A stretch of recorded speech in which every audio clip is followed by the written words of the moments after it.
Dialogando con el Padre Raúl Sánchez. Nos volvemos a encontrar, queridos amigos católicos, para seguir aprendiendo sobre nuestra fe. Hay muchos hermanos católicos que han caído en ese ambiente relativista, donde cada quien dice lo que piensa, lo que cree y lo considera así como verdad. Porque estamos en una situación, una experiencia en este mundo bastante subjetivista, que lo importante es que tú te sientas bien, que si tú lo dices y tú así lo afirmas es porque tendrá algo de verdad. Ese ambiente relativista, subjetivista, pues se metió en la Iglesia Católica y muchos hermanos católicos viven de esa manera su fe. Por ejemplo, no me confieso, ¿y por qué voy a confesarme con un cura que es más pecador que yo? A ver, ¿por qué? Yo me puedo confesar directamente con el Señor. ¿Por qué tiene que ser como con un cura? ¿Quién dijo eso? Lo importante es que uno haga esté arrepentido de sus pecados y le confiese a Dios directamente su pecado y punto. Ese pensamiento es un pensamiento protestante y facilista. ¿Por qué? Porque la palabra del Señor nos enseña otra cosa. ¿De dónde es que la Iglesia saca todos sus sacramentos? ¿De dónde es que la Iglesia enseña y transmite lo que transmite? Pues de la Sagrada Escritura. Así de simple, de la Sagrada Escritura. La Iglesia Católica no se inventa ritos, ni formas, ni liturgias, ni experiencias que no salgan precisamente de la realidad de Dios, de Cristo Jesús, que dejó en su Iglesia. A través de la tradición inicialmente, cuando el mensaje empezó a difundirse de manera oral porque no había Biblias. Y después cuando ese dato quedó consignado y fue pasado a papeles, a escritos, a papiros, a cueros, que posteriormente fueron organizados y ya cuando se inventó la imprenta, pues quedaron mejor escritos y expuestos en los libros, en la Biblia. Pues bien. La gente dice, bueno, no tengo por qué confesarme con un cura que es más pecador que yo, pero si se van a comulgar y a recibir la Eucaristía de una consagración que hizo un sacerdote que es más pecador que ellos, como lo afirman. Entonces, para confesarse no van porque ese cura es más pecador que yo, pero para comulgar sí puedo ir a comulgar. Pero ahí sí, el cura que confeccionó la Eucaristía, no, que convirtió las especies eucarísticas de pan y de vino en el cuerpo y la sangre de Cristo Jesús, ahí sí no, el sacerdote como que no es tan pecador. Es el manipuleo que tienen algunos católicos y ese es un pensamiento protestante. Todas las realidades son protestantes. Mire, cuando leemos el Evangelio según San Juan en su capítulo 20, versículo 21, dice lo siguiente. Mire, querido amigo, aquí está la confesión. Y eso que solamente es un texto, es un pasaje, es una cita, porque hay muchas, pero me parece que esta es la más evidente, porque es bastante elocuente.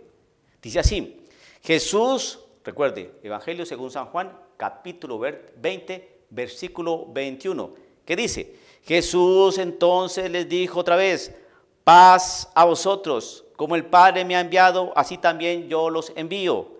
Después de decir esto, sopló sobre ellos y les dijo, reciban el Espíritu Santo.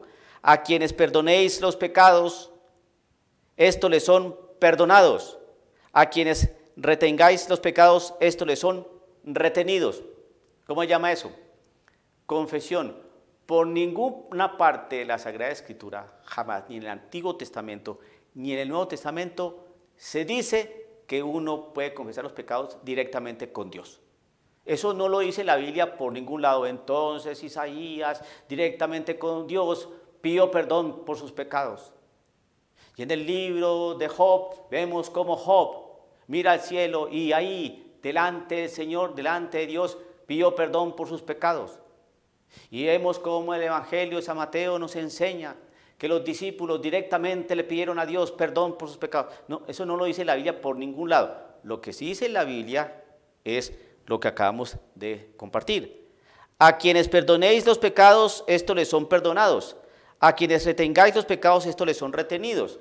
Eso se lo dijo a los discípulos, no a toda la gente. No, a sus apóstoles les dio el Espíritu Santo. Ok, y eso se fue haciendo, les dio potestad. Se murieron los apóstoles, y entonces ¿qué? ¿Se acabó el Espíritu Santo? ¿Se acabó ese mandato? No, tuvo que seguir. ¿Con quiénes? Con los discípulos de estos apóstoles. Eso es lo que llama sucesión apostólica, para el desarrollo de unos sacramentos, para el desarrollo y explicación, ¿no?, y pronunciamiento de unas doctrinas de la palabra del Señor a través de los apóstoles y de los discípulos de los apóstoles y los discípulos de estos apóstoles. Así hasta el Papa actual que tenemos, el Papa Francisco. Entonces, no nos hagamos bolas con esto. Y usted, querido católico, aquí está viendo una base bíblica, solamente una base bíblica de muchas que hay para la confesión de los pecados con un hombre, con un sacerdote. Eso que yo no me confieso con un sacerdote porque hay más pecado que yo, eso se lo inventó usted. Primero porque tiene que aseverar o comprobar esa afirmación, que ese sacerdote es más pecador que usted. Eso lo tiene que, listo. Y segundo, el Señor, cuando insufló sobre estos apóstoles el Espíritu, ¿no?, era para perdonar pecados, tienen la potestad para perdonar pecados, así sea el pecador más pecador del mundo entero. Listo. Ahora, en cuanto a la Eucaristía, también le dio potestad. ¿Por qué? ¿Por qué la Eucaristía? ¿Y por qué es eso? ¿No es un pan? ¿No es un poco ahí de vino? ¿Huele a pan? ¿Huele a vino? ¿Qué es eso que se convierte en el cuerpo y la sangre de Cristo Jesús? ¿De dónde salió esa babosada? Dice mucha gente. Precisamente porque como no saben la Biblia, entonces, y como esto es para católicos, entonces aquí va. Primero que todo, usted no puede manipular, que no se confiesa con un sacerdote porque es más pecador que yo, pero sí va a comulgar el cuerpo y la sangre de Cristo que el sacerdote convirtió, ¿no?, a través de la oración consecratoria, convirtiendo las especies del pan y el vino en el cuerpo y la sangre de Cristo Jesús. ¿Dónde está eso? Pues eso está en la primera carta a los Corintios, capítulo 11, ¿no?, versículo 23, y dice así. También está en el Evangelio de Lucas, bueno, en otros textos aparece también esto que voy a leer. Dice así: porque yo recibí, dice Pablo a los Corintios, primera carta, Pablo a los Corintios, capítulo 11, versículo 23, porque yo recibí del Señor lo mismo que os he enseñado, que el Señor Jesús, la noche en que fue entregado, tomó pan, y después de dar gracias, lo partió y dijo: esto es mi cuerpo, que es para vosotros, haced esto en memoria de mí. De la misma manera tomó también la copa después de haber cenado, diciendo: esta copa es el nuevo pacto de mi sangre, haced esto cuantas veces la bebáis en memoria de mí, porque todas las veces que comáis este pan y bebáis esta copa, la muerte del Señor proclamáis hasta que Él venga. De manera que el que coma el pan o beba la copa del Señor indignamente, será culpable del cuerpo y la sangre del Señor. No es ningún símbolo. El que coma la copa, el que coma el pan y beba esa copa indignamente, pues ¿qué pasa? No es algo simbólico. Por tanto, examine cada uno a sí mismo y entonces coma del pan y beba de la copa, porque el que come y bebe sin discernir correctamente el cuerpo del Señor, come y bebe juicio para sí.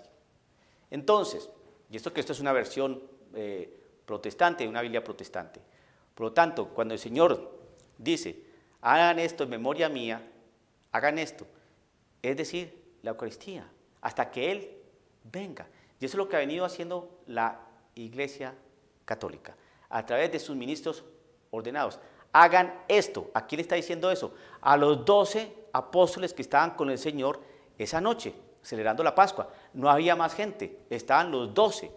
O sea que les digo: hagan esto en memoria mía, a los 12. Eso es lo que llama orden sacerdotal. Hagan esto en memoria mía hasta que vuelva. Y eso la Iglesia lo ha venido haciendo hasta que Él venga, su segunda venida. Por lo tanto, el Señor Dios, el Señor Jesús, dio potestad a los apóstoles para perdonar pecados, y lo dice explícitamente, y le dio potestad a los apóstoles para celebrar la Eucaristía. Hagan esto en memoria mía. Esto es mi cuerpo y esto es mi sangre. No dice: esto va a ser mi cuerpo, hagan de cuenta que esto es mi cuerpo, esto es un símbolo de que es mi cuerpo. No, esto es mi cuerpo y esta es mi sangre. Y lo reafirma cuando dice: de manera que el que coma el pan o beba de la copa del Señor indignamente, será culpable del cuerpo y de la sangre del Señor, no de un símbolo.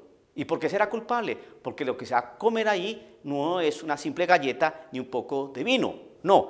Y sigue diciendo, por lo tanto examínese cada uno a sí mismo, y entonces coma del pan y beba de la copa. Es decir, examínese, si usted tiene pecado o si no tiene pecado, y si tiene pecado, pues es mejor que no consuma. ¿Por qué? Porque el que come y bebe sin discernir correctamente el cuerpo del Señor, no la galleta del Señor, no el símbolo, y bebe sin discernir correctamente el cuerpo del Señor, y come y bebe, juicio para sí, el que no discierne que ahí está el Señor en ese cuerpo. Por lo tanto, porque el que come y bebe sin discernir correctamente el cuerpo del Señor, come y bebe juicio para sí. O sea, en otras traducciones, se acarrea su propia condenación. Entonces, querido hermano católico, no se confunda. No le haga caso a la mentalidad protestante de hoy en día, que se hace su fe a su acomodo, con tal de no hacerle mal a la gente. Yo me confieso directamente con el Señor y voy a comulgar. ¿Y por qué confesarme con un cura que es más pecador que yo? Porque ese cura que es más pecador que usted, es el mismo cura que hace que el cuerpo y la sangre, que las especies eucarísticas del pan y del vino se conviertan en el cuerpo y la sangre de Cristo Jesús. Y vemos cómo el Señor enseña a través de Pablo que si usted no discierne bien el cuerpo y la sangre de Cristo Jesús, porque no es símbolo, usted se acarrea su propia condenación o juicio para sí. Es muy claro la Sagrada Escritura. Los hermanos protestantes no han entendido. ¿Por qué? Porque son iguales a su papá, Martín Lutero, que fue rebelde y no quiso ni papas, ni liturgias, ni sacerdotes, ni nada. Y desbarató 1500 años de liturgia, de historia, de sacramentos. Hágame el favor. Usted está en la iglesia correcta y no sea un católico perezoso. Vaya, confiésese y consuma el cuerpo y la sangre de Cristo Jesús dignamente para que no se acarree su propia condenación. Dialogando con el padre Raúl Sánchez.